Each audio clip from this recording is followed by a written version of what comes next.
So I'm Okay. looking at it, and Wicked is having another Wicked, hold today. And it Good. looks like it could do 15 million bucks. So if you go back in the calendar, and again, the Christmas season is really kind of weird because you have where Christmas Day falls affects everything else. Because so if Christmas next week it's on Wednesday. If it was on Friday, Monday and Tuesday don't necessarily behave the same. But because it's in the middle of the week, Monday is kind of a holiday. It's just the way it is. So if you have to go back and look, and it's 2019 and 2013 were the last times that the 20th fell on a Friday. Both of those Sundays were only, the movies in the marketplace were down anywhere from 7 to 12%. So Sunday is going to be gargantuan, which means Monday is going to be big, which means you're just going to have this thing roll in. So you look at Wicked, for instance. Wicked's going to go into the weekend, at 388, something like that. Looks to me like they're going to be very close to getting over $400 million this weekend.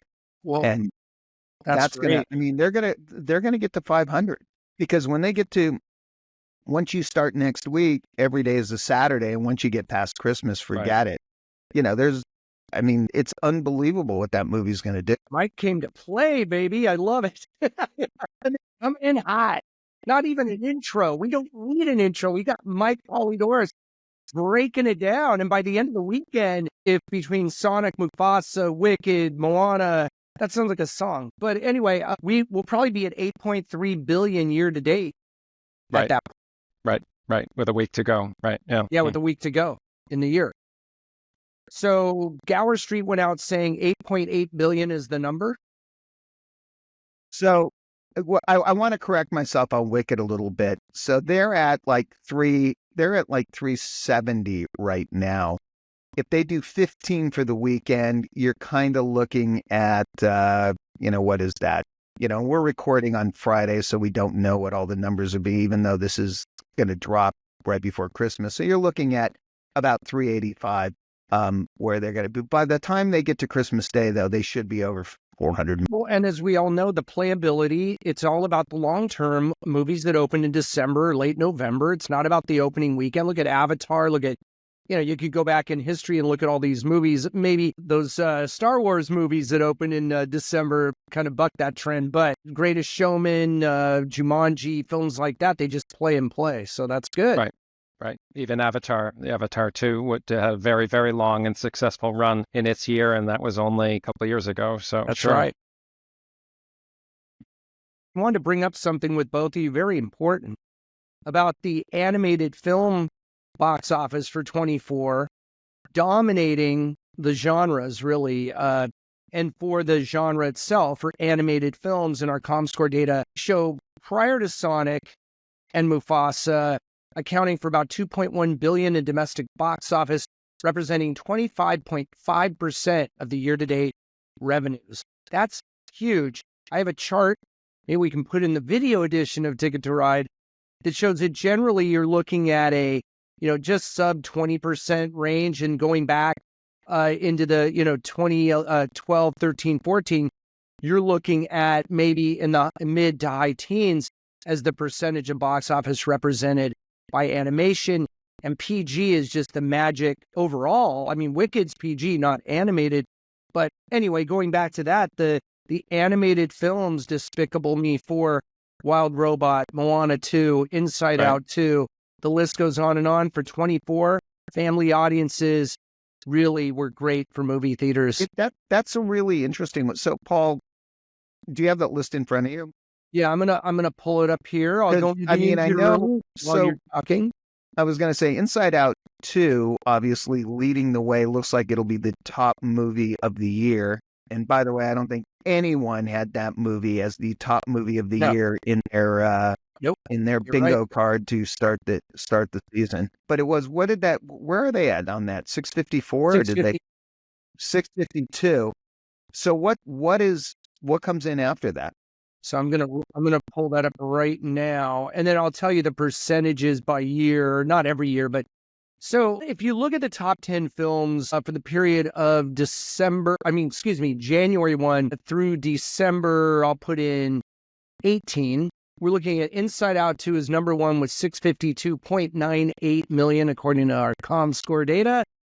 And then you have in the top 10 of the year, Despicable Me 4, in addition to Inside Out 2, Despicable Me 4, which is the fourth highest grossing movie of the year, Moana 2, which is already the fifth highest grossing movie of the year, and Kung Fu Panda 4, rounding out that top 10 movies of the year. Again, representing about 2.1 billion. Worldwide, these animated titles, $5.3 billion. Wow, that's unbelievable when you think about it. Yeah, and think of kids' admissions, right? They're generally, although many of these probably had an upcharge anyway, but for kids, how does that work, by the way? I want to know, how does that work on a child's admission, the upcharge, let's say, on a premium format? Well, it works the same way that it would work on a general ticket. Basically, there is It's a few dollars certain more. number. It depends on the market. The market has a lot to do with it too, because you can go to New York City, and if you're buying an IMAX ticket and you're an adult and you're going to the Prime show, I mean, you're pushing $30 a ticket at that point. Yeah, that's right. Kansas City may be a different price point on something like that, but the kids ticket, and that's actually a really good point, Paul. Like when you talk about these animated grosses, remember the majority of that's coming from a kids ticket. So they're actually generating many more admissions, I should say, than, just because of the price point of where it is. But the upcharge is still factored in there of whatever the upcharge is. And concession sales. Kids are probably buying at least, if not more, in concessions per head, than the adults are. True. So it's very good for the exhibitors also, right? And they drink a lot of beer, kids. So, I mean, that's an upcharge right there. And by the way, have you seen the Mufasa Lion King popcorn bucket? Well, that's another thing that kind of took off this year. And again, I guess we should say, we're kind of doing a year in review this week as we wind up 2024. And that was something that I think is a great novelty, is that, the exhibitors and AMC was kind of at the forefront of this, of creating these popcorn vessels that were fun, that were collector's items, that people came in just to collect what it was. And I really enjoy those. I think those are very cool. And I've been talking to, there's a couple of distributors now that, it started off with more of kind of the fanboy kids kind of things. And there's a couple of, more adult titles for 25 that are going to have some really cool popcorn vessels coming up. I think it's real. I love how you call it a popcorn vessel. Yeah, they're vessels. They're vessels. Right. And it's cool. You look back to 2019 with the rise of Skywalker, the R2-D2 bucket was one of the ones that really kicked it off with AMC. And then the Dune Part 2 popcorn bucket, which was notorious. The sandworm, right, yeah. And you can look that up for yourself. And then the Deadpool and Wolverine popcorn bucket, which had a very edgy and kind of raunchy trailer. It had its own trailer, the popcorn bucket.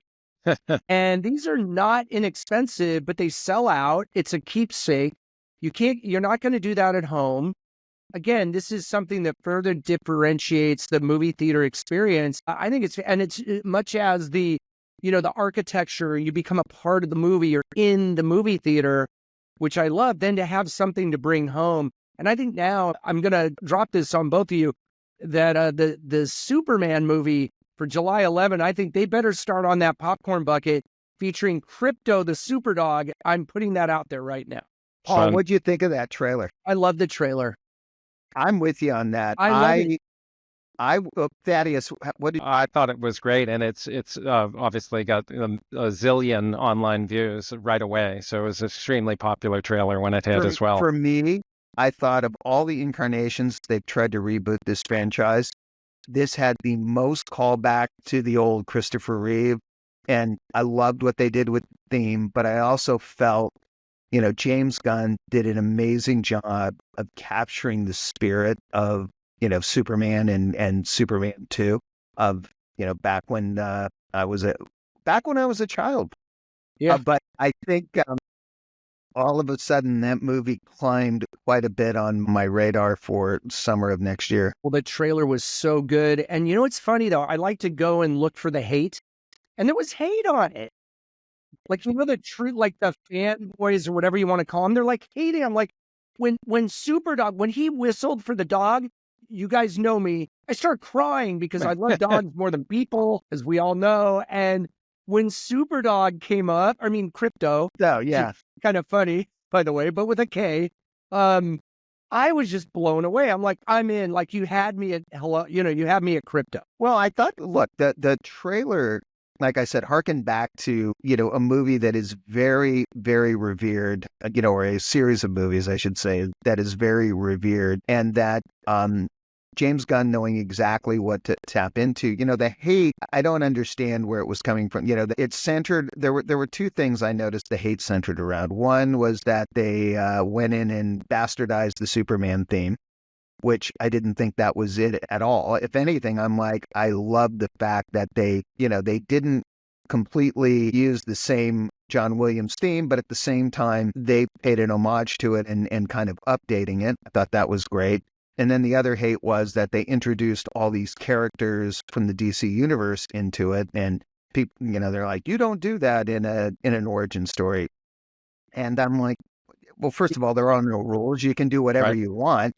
And James Gunn is a master of introducing this. And I think, his whole, I read a quote where he basically was saying, you have to believe that in this world, that these other superheroes exist and that, Superman is going to have interaction with them and they don't live in a vacuum. He works with them and he has a life that he does. Clearly, James Gunn has given this a lot of thought. And by hitting the reset in the way they have and by having all those tangential characters, if this does what it's supposed to do and finally gets this back on track, this could be a universe that pays dividends to, movie theaters, audiences, to the studio and to DC for decades to come. And Superman is the linchpin of that.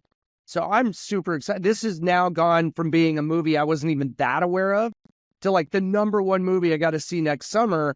And, you've got Mission Impossible out there and, you're going to have some big movies in the mix, Thunderbolts and all that. But wow, what a trailer. I don't care what the hater rate is. I ain't drinking. Well, I think one of the keys to these movies being successful is that when they do well, they're multi-generational, because people are remembering, as Mike, you were saying, he's sort of Superman from days gone by. And of course, Superman's been around for many, many years. But if it appeals to sort of a younger audience at the same time, now Barbie did the same thing, totally different genre, but Barbie did the same thing. It appealed to many, not just different genders, but different generations. Well, I think you tapped on something really important there, Thaddeus, and that is, they've tried to reboot this thing, a couple of times. They tried it with Brandon Roth, they tried it with Henry Cavill, and, to no avail. And, they went different ways and they, tried to make it, him a little more darker and a little more burnt, but that's not the character. That's not who Superman is. And I think these actors are fairly unknown. David Cronus-Sweat, I believe, is the gentleman's name who's playing Superman. Corin Sweat and Rachel Brosnahan is Lois Lane. And Nicholas Hoult, by the way, who's been on a roll since... He looks great as Lex Luthor, doesn't he? Yeah, he does. And he's in Nosferatu. He was in The Order recently. He was the boy in About a Boy with Hugh Grant all those years ago. And he is we had him in a great movie of his, Warm Bodies, if you remember that one. Oh, yeah. Yeah, I remember that. Yeah. But what a role that actor is on right now. I thought maybe what we could do is kind of go back and talk about a little bit of how 2024 kind of transpired. And, Paul, I think the kicker would be going into today. We're now on Friday the 20th. Where are we from a year-to-date box office? We're down about 4, and I hate leading from behind. And I've been talking to a lot of people that what I want to change this to is we're gaining. Yes. We're still at a deficit. And it's so hard to spin a deficit but when you talk about going from as you point out, Mike, a 27.5% year to date. In June. By the way, we've done this in 6 months. We've made this up. Absolutely. Quite the turnaround. It's like a true Hollywood comeback story, Well, so that was kind of where I was getting at. So we're at 4.5%. What was this weekend last year? Do we have that number? Yeah. Yeah, I think it was just under 100 million, like 94 million. So But I'm if you're gonna check. looking I'm at gonna double check. a weekend that we think, even again, we're recording early, we don't have all the final numbers in. Let's go conservative and say it's about 150 million. I think it's actually going to be north of that. So we're going to pick up another 60, 70%. So that 4.5 is going to continue to shrink. It was funny. We had the Heart of Show Business Luncheon last week. I was in there. It was great. Los Angeles. I saw Paul, and it was funny. I had an executive at one of the top theater chains come up to me and immediately was like, "Come on, we can get to 9 billion, can't we?" It's funny that we're even discussing that we're even at the point where we're talking about we could get to 9 billion, because if you would have looked at this, back on that first week of or second week of June, Paul and I were talking about it and we were like, I don't know, about 8, like Right. 7.5 was Mike, fair. if you went back 6 weeks, people were like, "You're getting 8.5 be a grand slam home run." And it wasn't just a bad weekend or a bad month. It was a bad 6 months. It was. And I think that the whole industry was just, sort of in the dumps for sure, crying in their beers every single Friday night because, the numbers weren't there. And if you looked forward to what the film calendar was, obviously it was going to improve in the second half of the year. But we never thought that it was, at that point, it didn't seem like it was going to get to where it is. It's funny, Thaddeus, you say that. So back in February, Paul and I were up in Sacramento and we did a kind of a box office overview for the state legislature up there. Yeah. Mhm. Todd Bradenberg and NATO of California invited us up to kind of just give an overview. So we did like a quick, this is where we are, this is how much it generates, and not only how it affects, box, but, the trickle down effect to the economy itself. But we looked at the fourth quarter and we were all like, it's stacked. Like the fourth quarter looks big. Now, I don't think Paul or I had an idea it was going to be this big. But when you look at it all goes back to the same thing we've always talked about, and that is, comes down to the content. If the content is there, the people are there. It's going to be a really interesting, the Dylan movie opening up on Christmas Day, Nosferatu opening up on Christmas Baby Day. Girl I as know what do you guys think? The Dylan movie looks fascinating. Looks to me. great. James Well, Mangold, who directed Walk the Line, directing this after the Indiana Jones movie. I think this is a return to form. Oh, but Mike, before we get to that real quick, I want to go back to what you asked. So a year ago, the weekend of December 22 through 24, Christmas Eve was on a Sunday last year. Aquaman and Lost Kingdom was the #1 movie. It had opened it opened that day on 12/22, 27.7 million. Wonka was the #2 film. It had opened a week before to 18 million. An overall weekend of 0.774 million. We are going to blow past that, like you said, for sure. So the question then is, as you so appropriately put it, is where does this thing end? 8.8? Is that probably about where it ends? Well, I mean, if Gower is on the mark, I mean, I hope so. Look, the higher the number, the better. I mean, I'd rather err on the, but as we all do, we talk to people both publicly and privately. When I go out and put out numbers publicly, I always try to temper expectations, which we should always do. Although I did in the Wall Street Journal get quoted a few weeks ago saying that we could approach 9 billion. And I thought, crap, but if we get to 8.8, that's approaching 9 billion. I think you're pretty safe on the approaching 9 billion. I think the question, as it was last year, we eked over at the end of the day. I mean, we'll know a little bit more. Why don't we all pick a number, and then when we reconvene, and it's not a contest, it's just, anybody could be right. Although it is. I mean, Paul, I told you the other day I had it at 8.7. Okay. All right, Thaddeus. Well, I think I get to listen to yours, and then I get to roll in and So now it's the strategy is how do I space my bet versus all the other bets on the board? So yeah, this is why people listen to Ticket to Ride. I think I'll go 8.7 just to be a little bit more conservative. Okay. But again, even 3 months ago, 8.7 looked like it was just an insanely optimistic number. I'll go 8.75 and $1. You guys ready to project forward to 2025? I'll project 2026. Now I have Gower predicted 24 and 25. What do they have at 20? What do they have 25 at? and this is public. This was put out there a few days ago. They have, for 20. Oh, I was going to predict 26. They don't have that here, but they're predicting. I have their 25 forecast. Yeah, 30, 9.7. well, but I have the global 25 forecast. It's 33 billion. You're saying, Thaddeus, they're saying for 25, 9.7 billion domestic. I think I read in tech that Thomas from Gower Street was saying approaching 10 billion. That's what he said. Okay. So that's obviously up, right? I'm not, I went through the release calendar. I haven't put numbers to everything yet. And right now, I think I mentioned this in the last recording, is there are over 100 films designated as wide releases. Actually, now. I found 119, but that sounds high to me. But no, it's right. But if you look at it, there's some in there that are, that doesn't count. Events and different things. Yeah. So, but what I didn't see, and again, I've got to take a closer look at it, is, that this leads to, now I'm going to go down the, everything's not completely rosy. And that is, we need to be, I mean, what do you think the top 10 movies so far this year have contributed to the overall box office? So what percentage? Wow, Which that's percentage? It's 10 movies out of, I think we're at like 96 or something, or 94 well, wide you releases. You get all right. So you're damn close. Over 36% of the gross has come from those 10 movies, which is a little bit concerning because, again, what that says for next year, you can attach a $9.7 billion.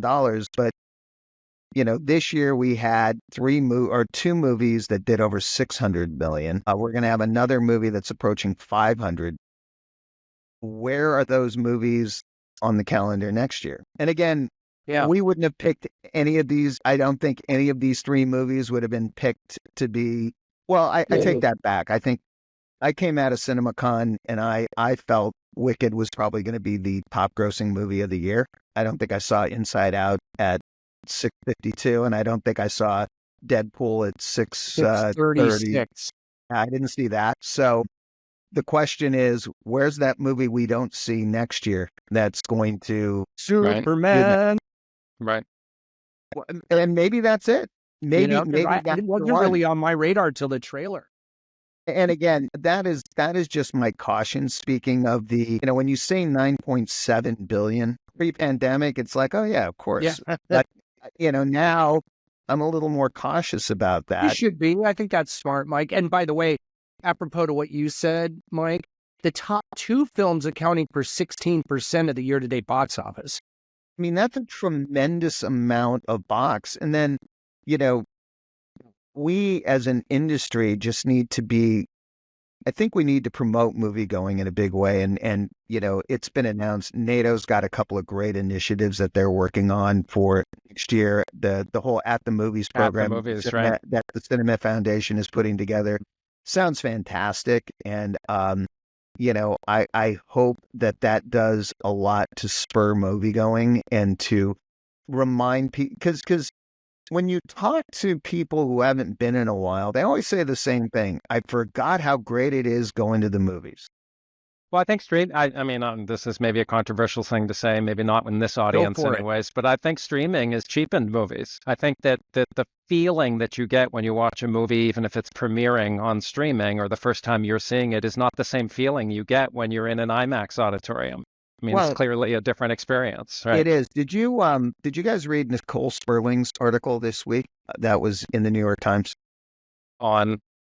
So it was exactly about streaming and theatrical, and it was exactly the topic we brought up the last time, and that is how theatrical has all the streamers have, except for Netflix, but even Netflix in their own way, have come to the conclusion that theatrical increases the value of the content for the streaming platform. It is, I know, it's a no-brainer when it comes to maybe why there's more wide release movies next year, because the studios are sort of making that connection and they want to sort of enhance the aura around the movies that they're releasing. I mean, the value increases, the want to see factor goes up exponentially. I mean, I remember when, during the pandemic, there was talk about James Bond going to streaming. Remember the No Time to Die? But if they had done that, it just You take all the air out of the balloon, you take the prestige out of it. And by the way, if you start on the small screen, you can have as much prestige as a big screen movie. Look at The Penguin, look at Sopranos. I mean, you go the Landman, that new show, but there is nothing like, because those are coming from the point of view of they're created and intended for the small screen. Moana 2, if they put that on, we all talked about this, I think, in our last episode. If they had gone streaming with that, it would have just, think of the $1 billion they'd be missing out on worldwide box office. Look what happened to Pixar films. Yeah. Look what happened to Pixar films during the pandemic. And Moana is a great example because it's not just the, $1 billion worldwide that they're missing out on. Think of the merchandising. Think of all of the ancillaries. When you're in the world of Disney, I read somewhere that Frozen, when that came out, was worth $4 billion to Disney.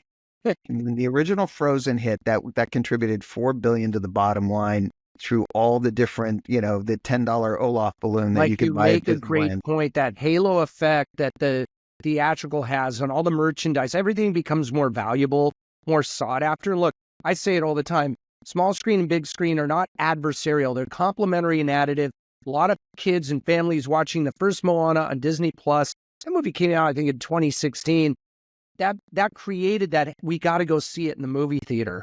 Well, there's still a little, kind of butting of the heads. Amazon, as you guys probably knew or heard, took Red One at 28 days and went to Prime. Now, Red One is it's kind of a unicorn in this world because it was it's a holiday themed title. It was originally scheduled to go direct to Prime, so it then made a detour to go theatrically, but it definitely did not sit well with a lot of exhibitors that they took a film that was still doing quite a lot of business and, moved it to the platform. The reason I bring this up is in Nicole's article, she mentioned they talked with somebody over at Amazon because the big discussion I've had with a lot of people is, that the movie didn't work, that the movie financially wasn't great and it's unsustainable because it had a $250 million budget. And even if it does $100 million domestically, it's not going to work. Amazon came out and said it did exactly what they wanted it to do. And that was it became the highest viewed film, on this, ever on a debut for, the platform. It enhanced Prime. It did, it was a success in what they were wanting it to do. And it was number 6 in theaters the weekend it was available on streaming. Now, this weekend, and a lot of that has to do with, it's now on the platform. It's an inventory issue with screens and everything like that. It's probably going to have its biggest hit to date from a drop standpoint. But when the movie opened, to whatever it was, $30 million, a lot of people were like, this thing's a dud. It's not going to play. And, I was very adamant to whoever, would listen that this movie was going to get to $100 million. Don't, and they were like, you're crazy. There's no way. And guess what it's going to do next week? Yeah, it's going to get there, right? It's going to get there. There was an article in Variety this week about Red One being a bomb. And I talked to the journalist and I get the kicker quote at the end where I'm like, it's not a bomb. I mean, a lot of movies can be perceived that way very early in their run. And this movie is going to be a perennial holiday favorite on Amazon, on the small screen. I mean, this is a new business model. This is a way to an evergreen for them. It's totally an evergreen. It's going to have value. I'm sure you're going to see a sequel and there's going to be other things that will come out of it. The other thing and I know we discussed this, whatever the finances are, that how it works for Amazon is one thing. But if we're going to get to $9 billion domestically, Paul, or close to, or approaching $9 billion, the $100 million that this is adding to the domestic box office is crucial to getting to that number. And I think we need to take a step back and remember that the money that, the whatever Moana ends up at and the Red One is all additive. That was not, those were greenlit with the idea of they were going somewhere else. Every dollar and they counts. were not going to be going to theatrical. Right? Every dollar matters. Well, exhibitors want films. They want product, right? So more the merrier from the exhibitor's point of view. Obviously, if it's a good film and it's well done, audiences want variety of options as well. So as long as the point that you were making, Mike, it works for the studio, then it's win, win, win, win, right? Well, You know, that's what it comes down to. Look, Right. our model is changing, and we can't assume we're going to continue to do business the way we've been doing it for 100 years, because it's not. The consumer is, base is changing. How you reach the consumer is changing. Anyway, that's something I guess we can talk about, going into next year. But hey, before we wrap up, and I see we're running low on time, I saw a trailer drop yesterday. Paul, I don't know if you saw this one. Guys, I am not a Zeppelin fan. I am not a huge Led Zeppelin fan. This looks awesome. Sony Classics dropped I think it's, what is the movie? Becoming Zeppelin? Yeah, I think Becoming Zeppelin. We'll put this in the video version of our podcast. We'll have a little, oh my gosh. This thing has got interviews with Plant and John Paul Jones and Jimmy Page, and they're going through talking. They've got audio from Bonham as well, and all the licensed music. And again, it's going to have an IMAX run, and then it's going to be, Mike, I'm already buying my ticket. I'm the biggest Zeppelin fan. Dude. I am not a Zeppelin fan, I am hooked in. Hey, Mike, we go see it together. I'm in. Breaks, we can go see it. This is fun. I just, Mike, a little background. Now that you brought this up, this could be a bonus part of this episode. Is that there's never been a properly done documentary on Led Zeppelin, in my opinion, because most of them play like kind of music that sort of sounds like, because they can't they were unable to license the actual music. So they're all like cobbled together and not to disparage anyone who put those together, but this looks like the real deal. They've never really been able to capture that whole essence of Zeppelin. That is funny you say that. So the end card, when they're rolling through the end cards, the first authorized biography of Led Zeppelin. Yeah, I'm all in. I'm glad you brought that up. I mean, in Almost Famous, there's a kid in there who is just obsessed with Led Zeppelin. I'll never forget that, because that was me growing up, and I'm so happy to see finally they're getting their official documentary. So yeah, that's good one, Mike. Good one. But I guess we have to wrap up. This will be the last episode, I believe, of 2024. I'm considering this really the second episode of the rebooted Ticket to Ride with Thaddeus Bouchard from Screen Dollars. Such a welcome addition. I've had people tell me they really like you, Thaddeus. I mean, I told them I'm okay with word on the street. Word on the street. But no, really, it's been great to have you as part of the Ticket to Ride triumvirate. It's great to be one of the Musketeers. What's that? That is. It's great to be one of the Musketeers. And keeping up and putting up with Mike and I at the same time. I don't envy you, my friend, but it's been great. Mike Polydorus, Paper Airplane, Paul DeGarabedian, ComScore. What a great year at the box office. I think for us to be able to end on this high note as we head into the final week and a half of movie going in 2024 is really cool. And we're gonna be consistent with our episodes. Just to let our listeners, programming note, you'll be able to find us wherever records and tapes are sold. And we really look forward to bringing you all this great content and working with the theaters, studios, everybody in our business to make this better and better. So it's pretty cool. Super. Well, just want to say happy holidays to all of you, all of the listeners out there. It's been quite a ride from a box office standpoint. We definitely, if you talk about peaks and valleys, that's 2024 in a nutshell. But we're ending the year with smiles on our faces, all three of us. I think we're in good shape. I like it. Well, happy holidays to the Ticket to Ride crew and to our Ticket to Ride listeners and everyone out there. We'll see you at the movies and elsewhere. Bye-bye. So thanks for joining us on our latest and greatest, I won't say, but it could be our greatest episode of the year, I think. 24, since we've only had 2. So thanks, everyone, for listening. Thanks, guys. Appreciate it. Thanks, guys. Bye-bye. Bye-bye. She's got a ticket to ride, but she don't care.